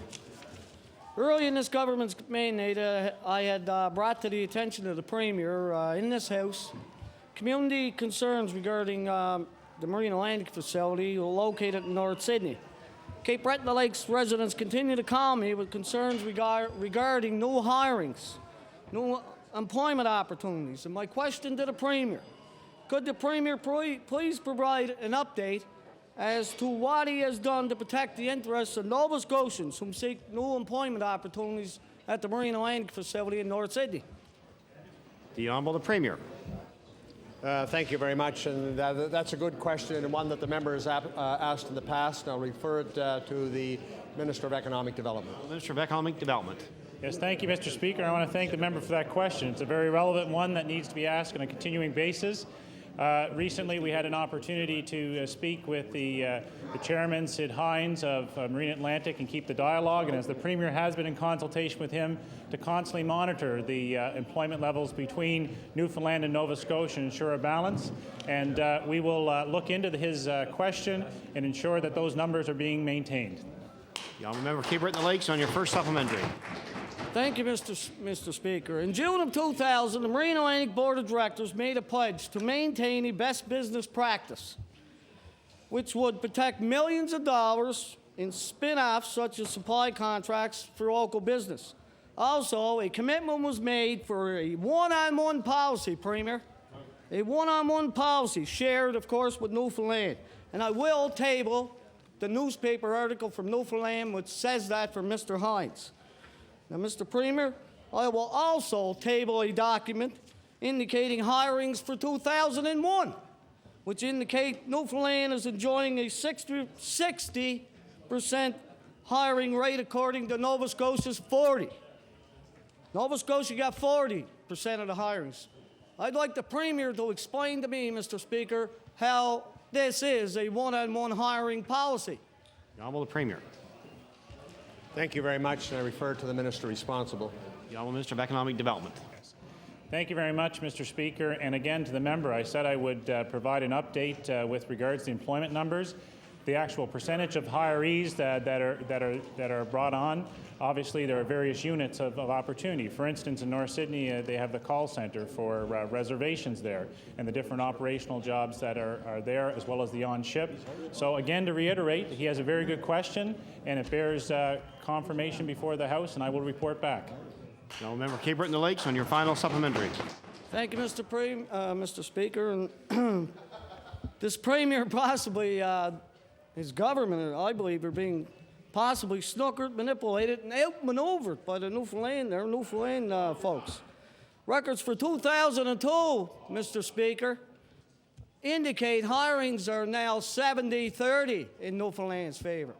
So, Mr. Speaker, I will ask the minister once again not only to agree to review this file, but to table his findings in this House. The Honourable Minister of Economic Development. Yes, Mr. Speaker, and again I want to reiterate how important that balance is. And I'm sure the two federal members of Parliament, of which Marine Atlantic is a Crown Corporation, reports to them. I'm sure the member of Parliament for Sydney, Victoria, of which Marine Atlantic is resident in, and a former director on the board of directors for Marine Atlantic would want to make sure those numbers are maintained. So I will say to him, we will advocate and ensure that the Government of Canada representatives are very well aware of it and adhering to their part of the bargain and ensuring that Nova Scotians are getting their fair share. The honourable member for Cape Breton South. Mr. Speaker, my question is to the Premier today. Mr. Speaker, this morning we read again that 3 more insurance companies are raising their auto insurance rates. Mr. Speaker, we know that Nova Scotians have until May 15 to comment on the discussion paper and that this government will issue a preliminary report sometime in June, quite probably, Mr. Speaker, during or after an election. When Nova Scotians are looking to this government for answers, Mr. Speaker, on this important issue, it appears the June timing of this Tory government's report would no doubt appear suspicious to voters. And my question to the Premier, will the Premier give an undertaking to Nova Scotians who are feeling the sting from high insurance rates that he will release the report before he calls an election so they can know what options are being presented? The Honourable Premier. Thank you, Mr. Speaker, and I refer that to the Minister responsible for the file. Minister of Environment and Labour. Mr. Speaker, we're not going to be rushed into coming up with a report just for the sake of putting out a report. When we have a report, it'll be a report that will have some substance. We would hope to have that in the middle of June. The honourable member of Cape Breton South on your first supplementary. Mr. Speaker, if I wanted an answer from that minister, I would have asked a question to that minister. I want an answer from the leader of that government as to this report, and this is 10 times today that he's deflected questions in this House, which makes a total of 80 questions he's deflected to ministers since this House started. Mr. Speaker, we know the Premier has made many financial commitments and construction announcements during the last number of months, but the reality is that most of them won't even start until well after the next election. At the same time, Mr. Speaker, Nova Scotians don't know the state of pension plans. They don't know the fine details of this government's $700 million spending spree, and they don't know what insurance options are open to them. Mr. Speaker, my question supplementary is again to the Premier. Will the Premier provide Nova Scotians with full and open disclosure with respect to insurance rates in this province before the election? The Honourable the Premier. Mr. Speaker, I'm not sure what the member opposite is driving at. I guess he wants me to tell him when the election is, and I have been asked that question on many, many occasions, and my answer today is exactly as it has been over the last number of weeks. When the House rises, I will start looking at a date for the upcoming election. I have not done a lot of thinking on that issue up until now. I will start that process when the House rises. The honourable member for Cape Breton South on your final supplementary. Mr. Speaker, what I want from this Premier is for this Premier to finally come clean with Nova Scotians as to what his intentions are and stop dodging the issues, this very important issue of insurance rates and the increasing costs to Nova Scotians. It's not good enough, Mr. Speaker, that this government is going to study this matter right through the election and then take another year or two to deal with the issue. I want to know from this Premier, is he going to deal with this issue prior to the election, whenever this election is called? The Honourable the Premier. Thank you, Mr. Speaker, and that's one of the easier questions. We've already started to deal with the issue. The honourable member for Dartmouth North. Thank you, Mr. Speaker. Mr. Speaker, since it came to power, the Tory government has made it clear that it has no time for the weak and vulnerable in our society. I'll attempt to refresh the memory of members. In 1999, the Tories snatched $2.2 million from a budget earmarked for charities. Then they counselled $700,000, promised to improve disabled access to public buildings. Mr. Speaker, I ask the Premier, how can you justify your government's treatment to the most vulnerable members of our society? The Honourable the Premier. Thank you very much, Mr. Speaker. And the member opposite brings an interesting question to the House. And this government literally has dozens and dozens of programs that are available to Nova Scotians of limited means. And in case the member opposite has forgotten, and I don't very much because I know he's attentive to the needs of his own constituents, but I'd like, for example, to remind the member opposite and remind members of the House some of the programs that this government does provide. For example, the Family Modest Housing Program, the Parent Apartment Program, the Small Loans Assistance Program, the Senior Citizens Assistance Program, the Access a Home Program, which is very relevant to your question, the Emergency Repair Program. And if the member opposite continues to ask me the question, I'll continue with my list. I ask the Honourable Premier to table that document you read from. The Honourable Member for Dartmouth North on your first supplementary. Mr. Speaker, and the Premier, you will get your opportunity. Mr. Speaker, the Tories didn't stop there. In 2002-2001, they slashed victim services and family violence initiatives. Then in 2002, they attempted to cut $897,000 from family violence programs and women's centers. They hinted at closing several transition homes. Programs such as community services for adults and services to help families cope with disabled have been cut as well. I ask the Premier, do you honestly think that the voters of Nova Scotia will forget your treatment of disabled and victims of family violence in the next election? The Honourable the Premier. Thank you very much, Mr. Speaker. Would the member opposite repeat just the question, not the preamble? Honourable Member for Dartmouth North. The question only, please. Mr. Premier, do you honestly think the voters of Nova Scotia will forget your treatment of disabled and victims of family violence at election time? The Honourable the Premier. Thank you very much, Mr. Speaker, and I will refer that to the Minister of Justice. The Honourable Minister of Justice. I'm astonished that that member could stand up in this House and talk about the lack of activity in this government with reference to family violence. We have done more than any other government in this country, and he knows it. Now, Member for Dartmouth North, on your final supplement. Mr. Speaker, Mr. Speaker, I'm surprised that if this legislative assembly had a steeple, it would probably cave in on every one of us here. Mr. Speaker, the disrespectful and the nearly negligent treatment of disabled continues with this government allowing a strike at the Regional Residential Services Society to drag on because they refuse to enter into binding arbitration. Hundreds of vulnerable mentally and physically challenged individuals suffer every day while the Minister of Community Services refuses to take any action. I ask the Premier, will you admit your government didn't care about the vulnerable members of the society in 1999 and it doesn't care today? The Honourable the Premier. Thank you very much, Mr. Speaker. And over the course of my previous life, and certainly during the course of my political life, I have been always conscious of disabled Nova Scotians and the particular problems that they encounter. I had an opportunity, Mr. Speaker, to meet with representatives of the family groups that have loved ones that are being affected by the strike. And I certainly hope that reason prevails and the two parties get together very soon, settle the issue, and have the residents go back to the system that does serve them very well. The Honourable Member for Victoria. Thank you, Mr. Speaker. Thank you, Mr. Speaker. Mr. Speaker, my question is to the Minister of Education.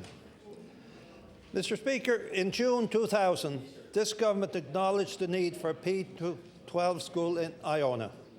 It was followed with an announcement that 17 new schools would be built by the province, with one of them being Rankin Memorial, and the completion date was September of 2004.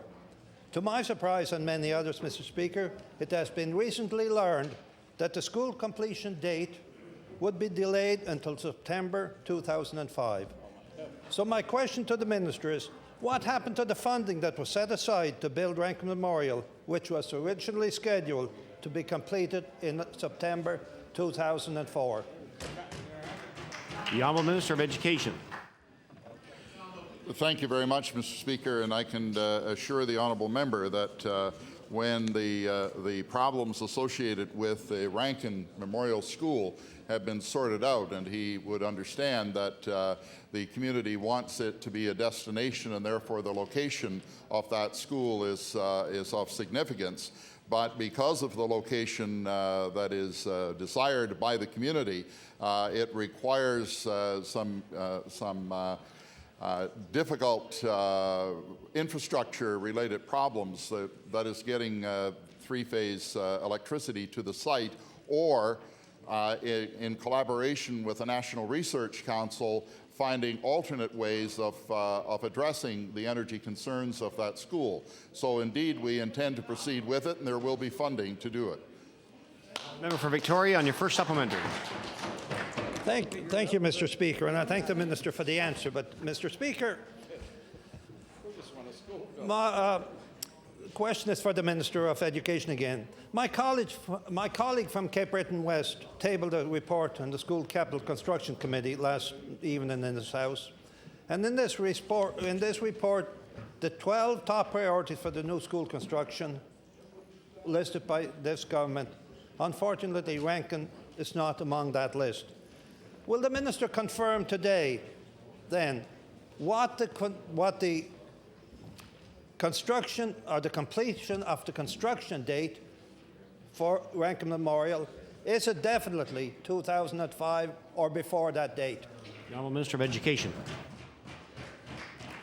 What I can tell the honourable member, Mr. Speaker, is that the properties have been identified and purchased, that we are in communication with the National Research Council with respect to getting funding, which would be unique with respect to that, and it's part of the federal government's Kyoto initiative to find alternate ways of providing funding.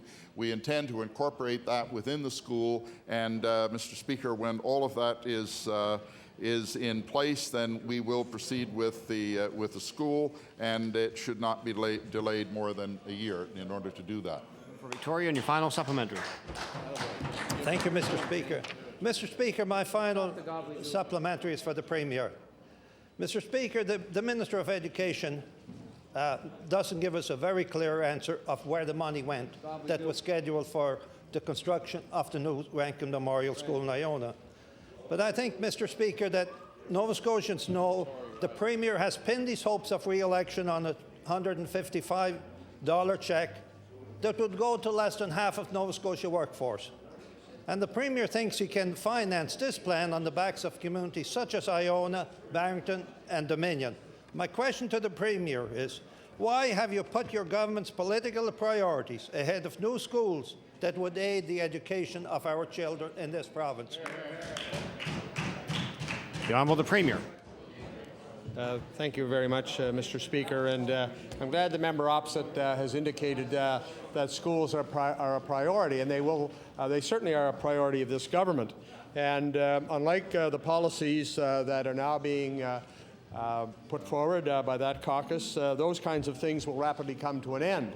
We believe that those kinds of investments make sense, and I'm glad to hear that the member opposite agrees that they make sense. And we'll be pursuing that school as we will other schools on the list. Now, member of Cape Breton Lakes. Thank you, Mr. Speaker. And my question is for the Minister of Economic Development. The Northside community continues its efforts to replace the aging North Sydney Farm. The Minister is aware that this facility also serves residents of Cape Breton Lakes. Management of the farm indicate they require a fall 2003 construction start to defray a potential shutdown of this current facility. Can the Minister please provide an update as to when he believes construction of the new sportsplex will begin? Honourable Minister of Economic Development. Thank you, Mr. Speaker, and I want to thank the honourable member for that question, and it's actually very timely because today is the deadline with regards to the proponents for the Millennium Sportsplex to respond back to the Canada-Nova Scotia Infrastructure Committee as to the financing options for that project. I just spoke this afternoon with a representative of the local committee and obviously said we have to analyze the financial capacity for it to go forward because of the pressing need for the North Sydney Forum. And once the review is done by the officials, we'll report back. Member Keeper in the Lakes on your first supplementary. Mr. Speaker, residents continue their efforts to work with all levels of government to achieve this community goal. Other communities, such as Port Hawkesbury, have successfully obtained more funding than is being provided to the Sportsplex Committee. Can the Minister explain how funding levels were determined by your department for this project? Minister of Economic Development on. Thank you very much, Mr. Speaker. In response to that, there are some complexities, but I want to start by saying that the offer that's on the table to the committee right now is $3 million in core funding under infrastructure. Their project that they have is for a double ice surface as presented. That would cost, in all assessments, upwards of $14 million, as the member knows. The project that he's referring to in Port Hawkesbury is a civic center and a community convention center built together in a $14 million project with a different funding approach and a higher community, right now, a financial commitment towards that project. So obviously we have to evaluate the proposal that's been put forward by the committee and see if the financial wherewithal is there to proceed. If not, we have to look at other options. Member for Keeper in the Lakes on your final supplementary. Thank you, Mr. Speaker. And the project in Port Hawkesbury is obviously a good project, and I do support the project. But the deadline is opposed, as the Minister indicated today. And we feel, many people in the community feel that perhaps this deadline is unfair. So my final question is, will the Minister agree, if progress is being achieved by this committee, to support this extension of this deadline extension? The Honourable Minister of Economic Development.